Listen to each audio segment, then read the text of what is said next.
Yes yo, mga kapuso, kapatid, kapamilya, kawani, kasimbahan. Subukan natin gamitin itong binigay sa akin. Goodman.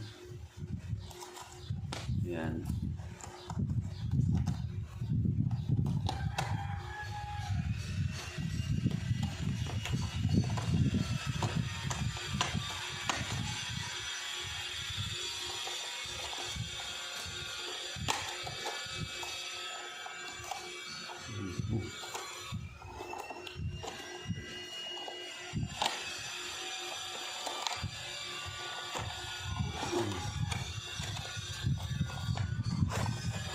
So, ito na siya.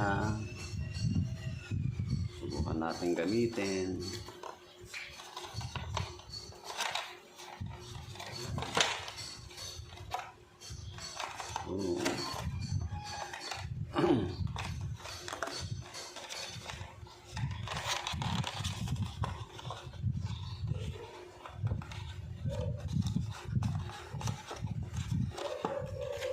Yes, ganito yung mga speaker na gusto ko. Ayan, walang earbuds. So, wala siyang earbuds.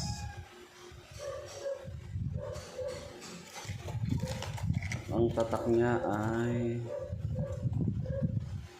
Goodman. Beke naman. Goodman. Yes yung ano yung nasa loob ng Goodman's na box. Ano yung nasa loob ng Goodman's na box? So kung makikita nyo yung original na Goodman's box, meron siyang magnetized button sa yung packaging niya. Then meron siyang magnetized button. So kung makikita nyo rito, ayan yung magnetized button niya. Yan, metal. So pag sinara nyo yan, ayan, namamagnet siya. When you close this, ayan, namamagnet. Ayan, namamagnet. So ano ang itsura niya? Ito yung headset niya, speaker. So may magnet din. Magnet din. Ayan. Ayan. Maiksi lang siya, pang sabit lang sa leeg.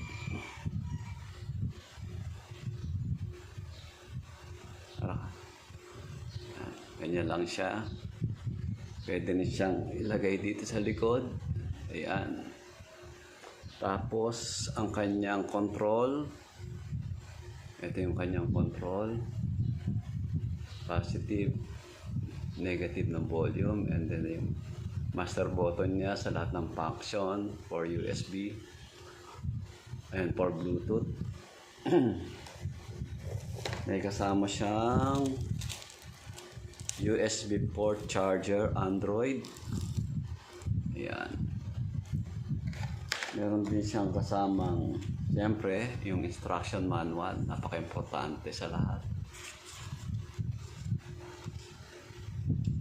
So, this is made from Ireland. Ayan. So, susubukan natin siyang gamitin at pag-aralan. Medyo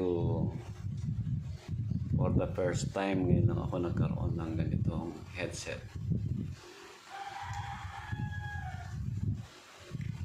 Kaya gagamitin natin. At malalaman natin kung magpipit ba siya sa vlogger ba yan or pretending vlogger. Ayan. Salamat sa pasalubong. Masanayin na natin gamitin pang backup headset. Thank you. At siyempre, ang panawagan ng mga customer sa mga produkto na high-tech Good mans. Pequena man. So, please watch me when I'm using this. So, kapag gumawa tayo ng content or mga video captions. But before we use this headset, need to charge first. Full charge. Kailangan muna natin siya i-full charge. Okay? Thank you.